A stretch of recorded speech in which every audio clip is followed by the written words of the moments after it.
Hello everyone, welcome to my channel. It's Kim here and it's our Sunday tutorial. And today we're going to work in our series of trims for your journals. Well, trims for pretty much anything. And I've done some ribbon braiding here. And ribbon braiding is done just with ordinary ribbon. You can also use torn fabric if you want.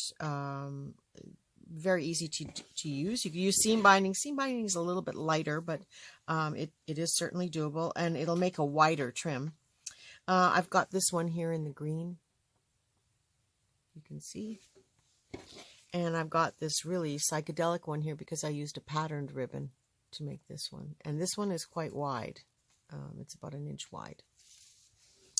And before I get started showing you that ribbon, I want to just show you the trim I had made the other day with those little mini flowers. In the video, I was showing this trim as I was working on it, but I realized I had gone out of camera. So if you go back to that video, I have made a little patch that I put at the end of the video to show you this ribbon again.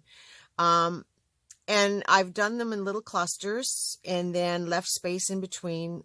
In the video, I showed you to add buttons or jewelry parts or whatever you want. But for myself, I've decided to just leave it like this until I'm ready to use it because I don't know how I want to use it. I may use it in little spot clusters.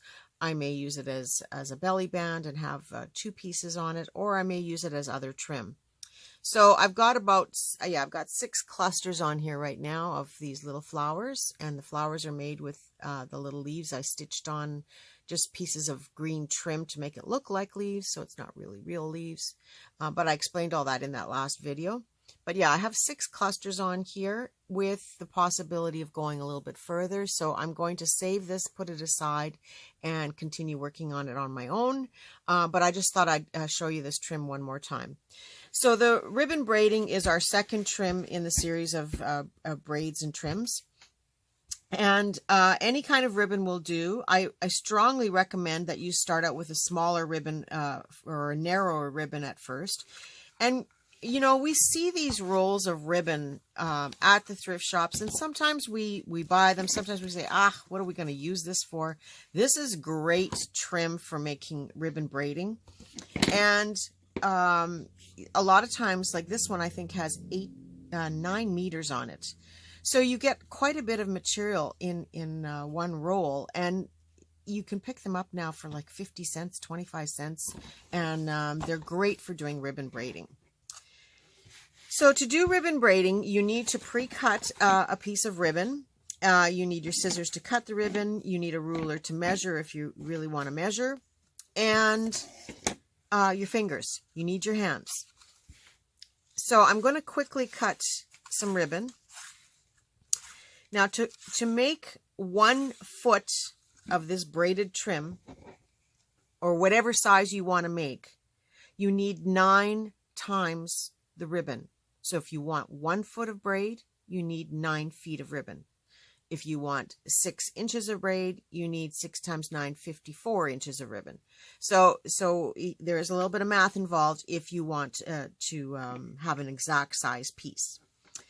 And when you're doing this, like I like to sometimes just take the whole roll and do the whole thing, but everybody is different. And there are reasons why you may not want to do a whole length of ribbon.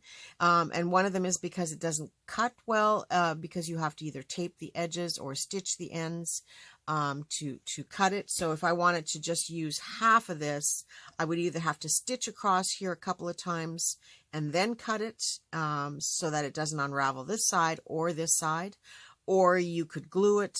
But it's just as easy to make exactly what you need. So I recommend that in this case, I haven't finished off the end, so I can unravel it down to where I want if I want to, or I can add another inch on here yet as well.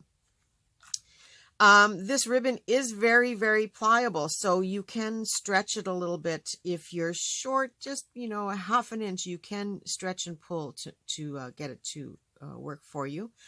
So there is some give in that way, but yes, 9 times is what you need. 9 times. So we're gonna make 1 foot of this green in this green color, and so I'm going to count out 9 feet. 1, 2, 3, and it's just loosely. I'm 4, 5. In fact, 5 will give me 10 if I go this way, so I'm just going to go to 10, not quite, and cut the ribbon. So once you have your ribbon, you don't need a ruler anymore. You don't need anything but your ribbon and your fingers. So I've got my 2 ends here. I'm going to put them together and go to the other end here. So now I'm at the middle. And I'm going to cross these ribbons over, just like you would see one of those lapel ribbons for different causes and stuff. Just crossed over like that. And the ribbon that's on top, I'm going to make it into a loop. Whoop. Like that. And stick it through the ribbon. And then just gently pull. So now I have a loop in my ribbon. Okay, and it's movable. If it's not movable, you didn't do it right. So you'll have to undo it and do it again. This is how they start crochet when you're doing crocheting. So if you are a crocheter, you know exactly how to do this. But if it didn't work out, just undo it and do it again. And so I'm going to cross it over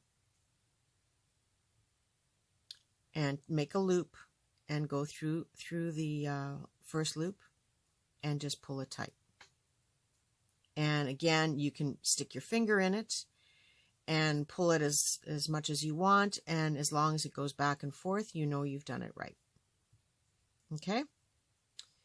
So now this has gotten a little bit twisted in doing this, but yeah, I'm just going to pull it back down.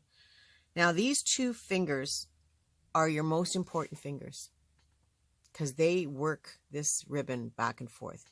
So if you're subject to, you know, your fingers doing some really weird cramping, I don't know about you, I get those really weird things where, you know, you have no control of your fingers and you have to stop and take a break. This might cause you a little bit of grief, but yes, these are the main 2 fingers that you use. So if you look at this ribbon, we have the 2 ends coming down, and I have this first loop that I've made. And I'm going to stick my finger in it for you to see better. So if you look at it right now, the ribbon is pointing that way. Okay, it's pointing in that direction. It's not pointing to the side, it's pointing in that direction. So that means this is the ribbon you're going to work with. So if it's pointing in that direction, we're going to work with that side, not this one. Does that make sense, everyone?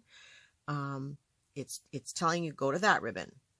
So I'm just going to stick my finger in here, and with this ribbon that we're going to use, I'm going to stick my finger underneath it and make a loop. And try to keep your ribbon one on top of the other when you're doing that. Okay, so from behind, I'm going to stick my other finger and make a loop. Then I'm going to take this finger out of that loop, and I'm going to put this loop in there.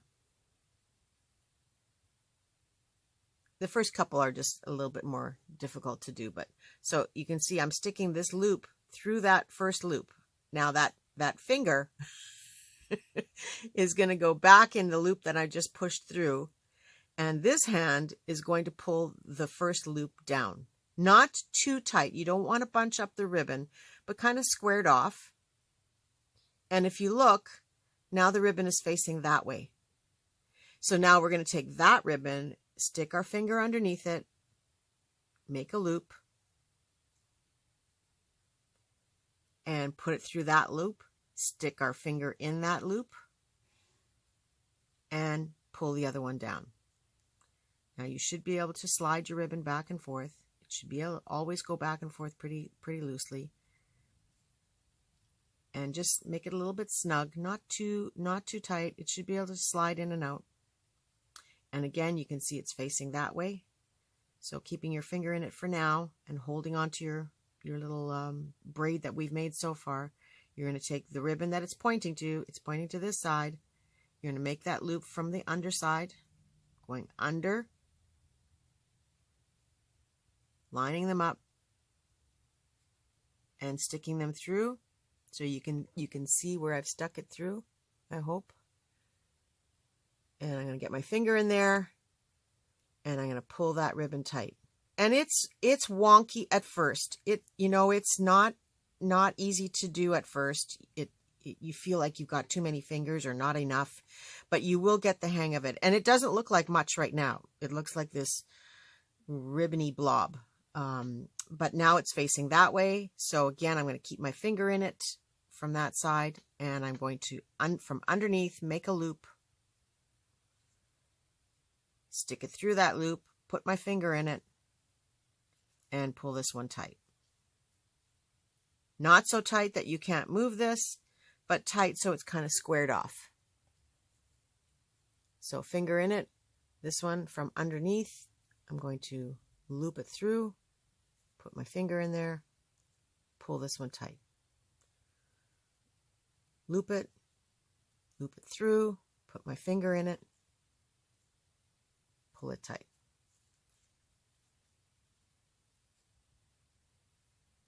Underneath, put a loop through,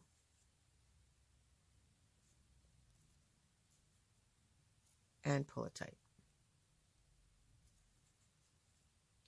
And once you get the hang of it, it is pretty simple to just keep going.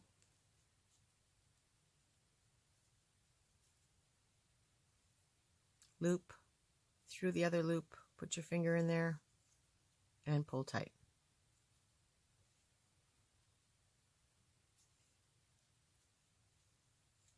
I hope this is coming through okay. It's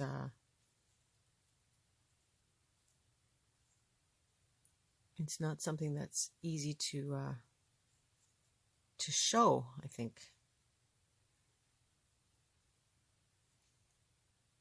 So I'm just making the loop, catching it with that finger, pulling it tight.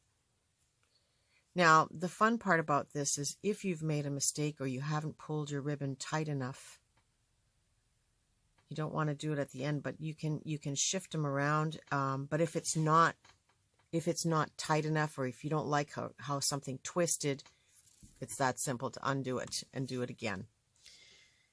So I'm going to again grab my ends and find the center, cross them over, and the one that's on the top, I'm going to make a loop and go underneath, pull it through that first loop, make it tight, and the ribbon should be able to move. Once you do that, you should be able to move it back and forth. And because it's facing that way, we're going to use this ribbon, make a loop,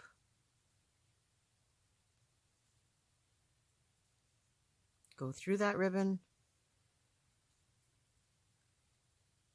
Like I said, the first couple are a little bit harder to make because you're just starting out and you're trying to hold the ribbon at the same time.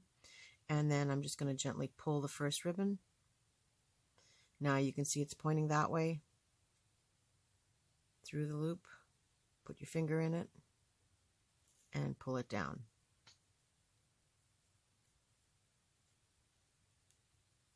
Finger through it, pointing that way. Use this ribbon,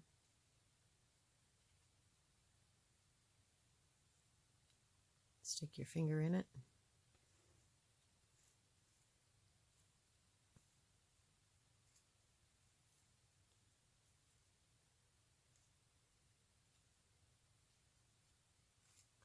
I hope this makes sense.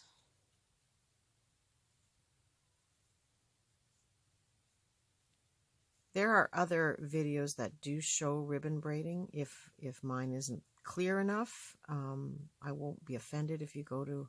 Now I've twisted my ribbon here. Here we go. Fixed it. Finger in it until I'm ready to put that loop through. Put my finger through the loop and back down again.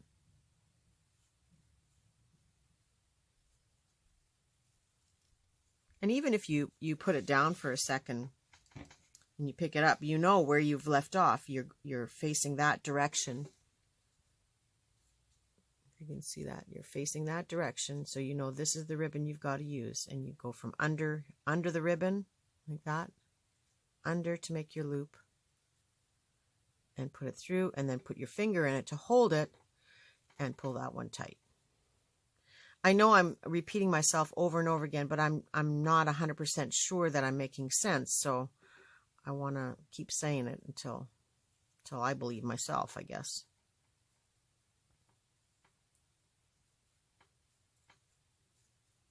And I've twisted it a little bit again. And you'll get used to knowing when you've twisted it. It just takes doing this a few times to get the hang of it.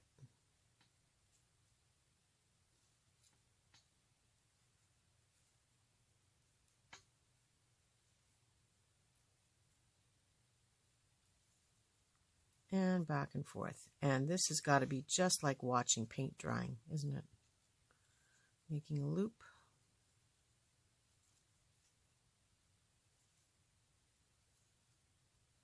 And after you do one or two of these, trust me, you'll be an expert at it. And you can probably do this while you're watching TV. Now, I'm giving you lots of projects that you can do in front of the TV. There's no reason why you can't have watched all my videos by now. I don't have that many just yet. Not like I haven't been doing this for enough years to have a couple thousand, but eventually. So with all these projects, you should have all my videos under your TV watch and viewing. And by the time you get to be doing 2 or 3 of these, you'll have watched all my videos, I'm sure. But just back and forth, and you do get faster, and you know, it comes to the point where you don't really have to think about it.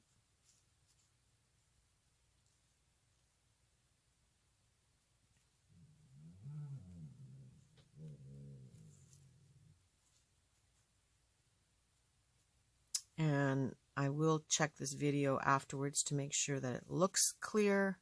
If it doesn't, I will redo it again until I get to the point where I can show you something that makes sense.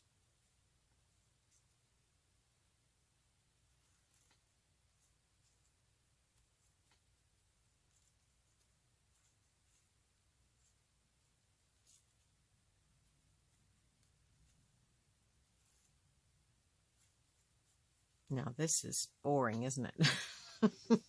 But you can see in no time at all, I've got a really nice braided piece here.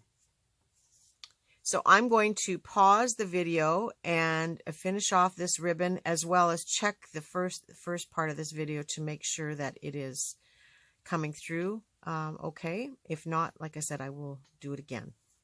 Okay, so I'll be right back. And I'm back.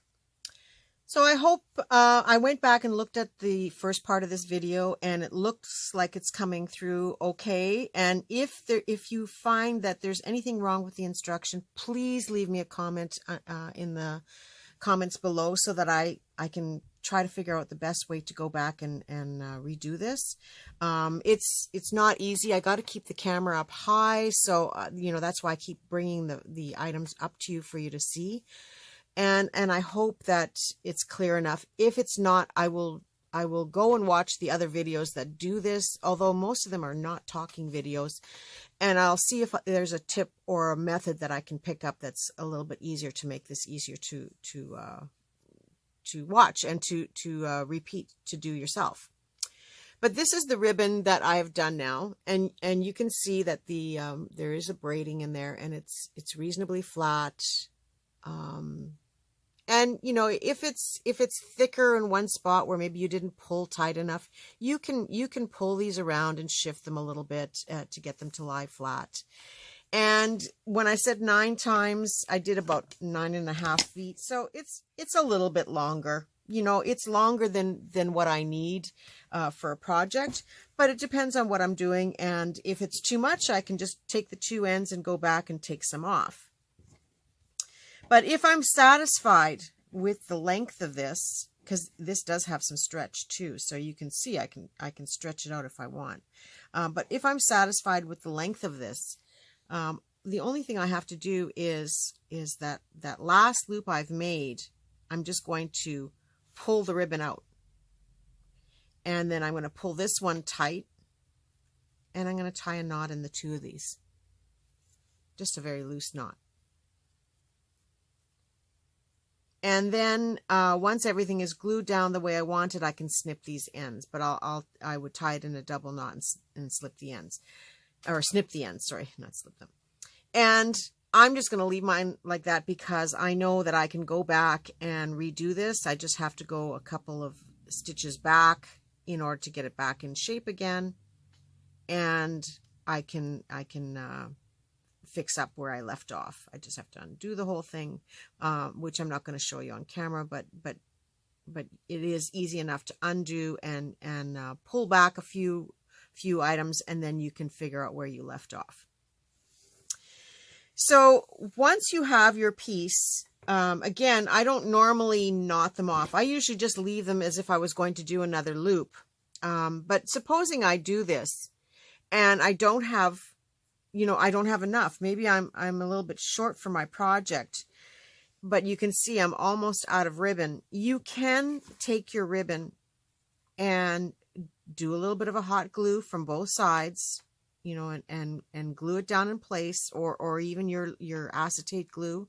There might be a little mark that shows, but it'll get buried in the braid itself. So you can add a little bit of ribbon on.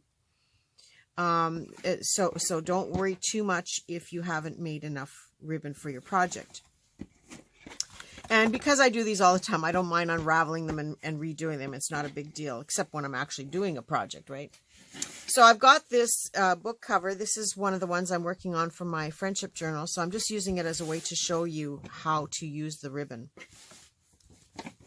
Now here's the bottom edge of my ribbon, or bottom edge of my fabric. And if you look at it, it's a little bit rough. I just stitched it closed, so it could fray, and it doesn't look nice. But if you take this ribbon trim and you either pin it and stitch it across the bottom all the way to the other end, or you can glue it, or you can hot glue it. This just finishes off your cover very nicely. And not only that, it's a nice edge that you could do some beading on here and stitch beads down. There's lots of options for that. And when you get to the other end, like I said, you just would pull out the loop, or sorry, pull the loop out itself, not undo it, but pull the loop out and then tie it in a knot. But I would only do that when I know for sure that it's going to fit, and in this case it does. So then after I've glued it all down, I can knot that, or I can leave the tails hanging and do some beadwork on them, or just leave them hanging. But you do have to knot it once you've glued it down or stitched it down. You don't have to knot it once you've stitched it down, but it doesn't hurt. But there, it's a nice finished piece. If I want to go this way up the side of the book, like, look at that. Isn't that gorgeous? Like, as a trim, an added trim. I wanted to leave this fringe hanging out. If you look at my last video for the friendship journal, I wanted to leave that trim in there. But just have a look at how this finishes off the edge there. Yeah, it's not the right color, but I'm doing this as a contrast for you to see the different colors. Now, if I wanted to dress this up even further, you can stitch buttons on top of here, or flowers. If I wanted to use my little flowers that I've made. See, I do keep some of them loose, but if I wanted to stitch the flowers down, like that, changes the look of the trim again, right? So without any real effort, like, look at the difference to that trim. You could even double color it. I know these aren't the greatest colors to be showing you, but I'm just giving you some ideas of how I would change the look of this trim. You can stitch buttons down. You can stitch beads down. So I'm just bringing this up closer for you to see. And what a difference that little bit of florals make on this ribbon. And I could keep going along the whole edge of the book if I wanted to use that as a trim on the book. Oh dear, watch me try to lift this up, right? Okay, I'm going to bring this into the book. And there's my other flower here. So you can see how the trims make such a difference, you know, without any real effort, and you can keep going. Like I said, buttons, beads. Sometimes you have these fused pearls. They're glued together. It's not like you can undo them. They come in different sizes, and they are called fused pearls because that's how they manufacture them. But you can use them in your braided piece and just do a manual slip stitch to stitch them down. Like, what a difference that makes in no time at all. Like, isn't that pretty? So this could be added onto your trim after you've made it, and just do a little slip stitch, or, you know, depending on what size of piece you may cut it exactly to the size you need, or just wait until your piece is done and then stitch it on afterwards. So, but it's just so easy to do down the center to make this beautiful braid out of ordinary ribbon, just ordinary cheap ribbon that you picked up at the thrift shop or the dollar store. And then, you know, then you compare it to this GIMP braid that you buy, which is not cheap. It's expensive to buy. Yeah, you might find some in the thrift shop, great for you, but you won't find it every day, or in the colors necessarily that you want to work with.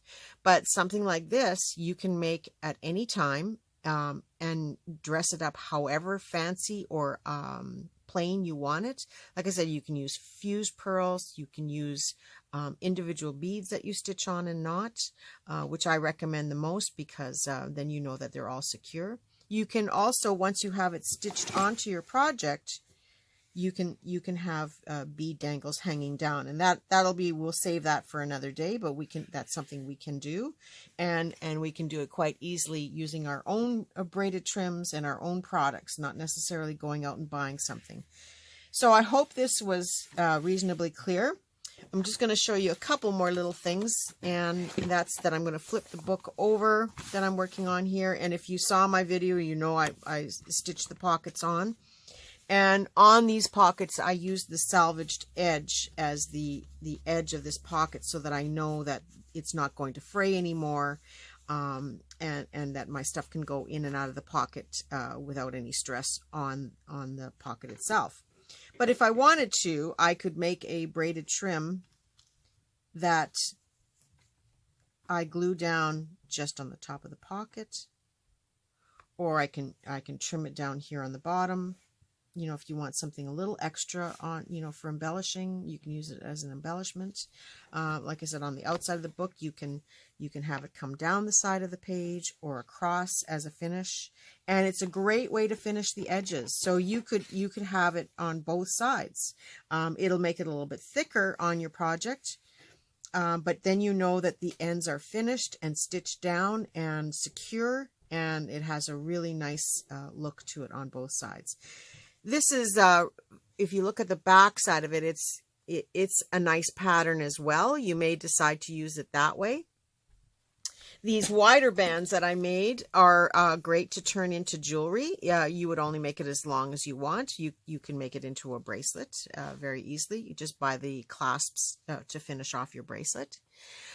They are great to put around a hat, like a straw hat, if you want to change trims out. Just make it as big as your hat base is, and then you can stitch it onto a straw hat or lightly glue it, and then you can take them off and use another one if you want something else. So if you have a really pretty dress that maybe you are a seamstress and you have a really pretty dress that you've made, you can make a complementary trim to put on your straw hat to match your dress. So these are just a few ideas that I'm giving you. It's endless what you can do with trims. And, you know, there I go saying again, endless. Endless and millions are my favorite words, I think. But there's lots of things that you can do. That actually makes a very pretty bracelet if you want. You can make a watch band if you have the right materials to make a watch band. And you can still dress it up even further by adding beads and fun things on the braid itself. So I hope that was clear for you to be able to do your own braiding. Now, as I was showing you this, I looked and I see that I have one ribbon here that's twisted, and you'll be able to figure that out too when you see them. And so I just went back and turned it around the right way and just give it a little pull, and you'll find that you can sort of adjust the braids as you go along. So now it's nice and straight, and I don't see another one coming through here until we get to the end. But there it is. That's my video for today. It's a simple one. It's easy. You should be able to go out and make these now. And tomorrow I'm going to try to do a Mass Make Monday. I have a project. I want to make some little notebooks. So I'm hoping that I can get that done for tomorrow, because I do want to put a couple of little notebooks in my friendship journals. So I'm going to make a couple to match this, as well as I want to make some of these notebooks to sell in my market shop. So if you're around tomorrow, that's what I'm going to be working on tomorrow. If you are around and you want to make them with me tomorrow, tomorrow's Monday, the 19th, I think it's the 19th. Yeah, if you want, 19, 18. I'm not sure. It's Monday. So if you want to make them with me, the notebooks, then bring some of your master boards that you have kicking around, if you've got any master boards, and some paper, and we're going to make some little notebooks. So yes, that's it for my video for today. Tomorrow will be my Mass Monday, and then hopefully I can show you some progress on my friendship journals in the next couple of days after that. So have yourself a very creative day and a creative week, and I look forward to seeing all of you very soon. Bye for now.